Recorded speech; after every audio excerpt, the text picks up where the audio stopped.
This week we talked about your relationship with your children, what it means to be a good parent, what it means to be a good kid. Well, as a parent, you really have one job. I know that in our culture we make things confusing. We make it seem like that you got to be super dad or you got to be super mom. And there are a lot of parents that parent out of a feeling or position of guilt.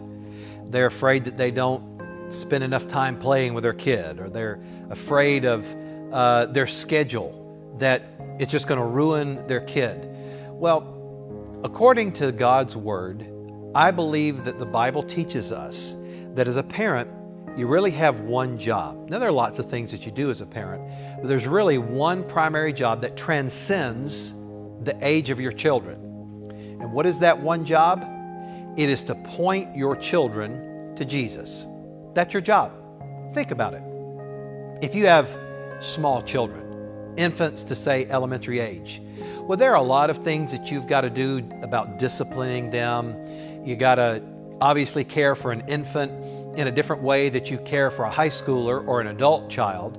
The fact is, there are different stages of physical development and mental and emotional development. But you know what your primary job is when your children are small? It's to point them to Jesus. When your kids become teenagers, what is your primary job? Well, I realize that for some of you, you feel like your primary job is being a chauffeur when they're that age. But the truth is, your primary job, even at that age, is to point them to Jesus. You do that by getting them involved in the family's ministry of Avalon Church. You do that by being involved yourself in the family's ministry, reading the Bible and praying with your family, pointing your children to Jesus. You're not going to be perfect, okay? So don't even try that. Don't even go there. But you can point them to Jesus by your life and your love and being real with them. Then what about when your kids get older?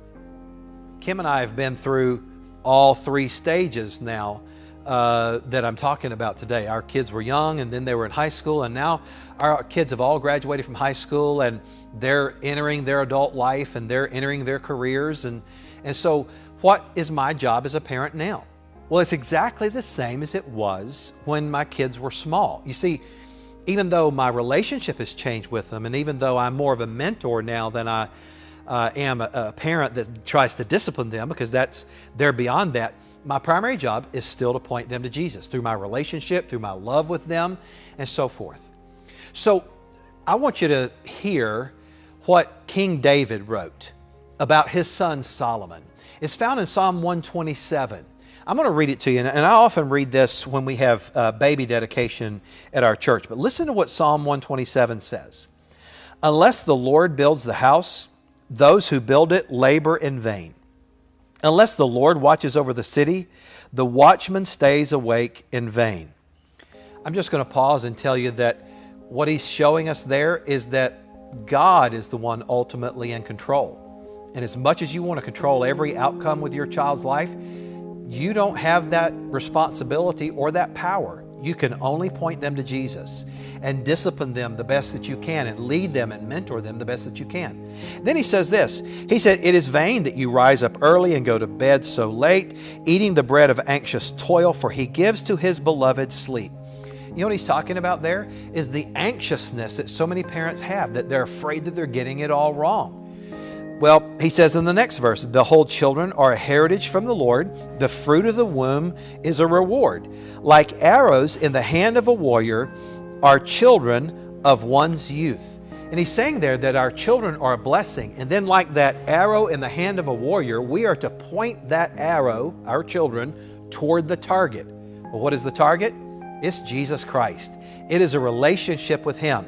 And then he gives us this promise at the very end of the psalm. He says, "Blessed is the man who fills his quiver with them. He shall not be put to shame when he speaks with his enemies in the gate." And what he was saying there was simply this, that when you follow this parenting advice from God, that you're going to be successful. Does it mean that your children are never going to sin? No.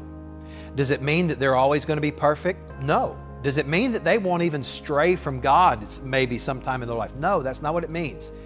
But it means that in the end, you're going to be successful because you have done your primary job as a parent, which is to point your children like an arrow to the target of Jesus Christ.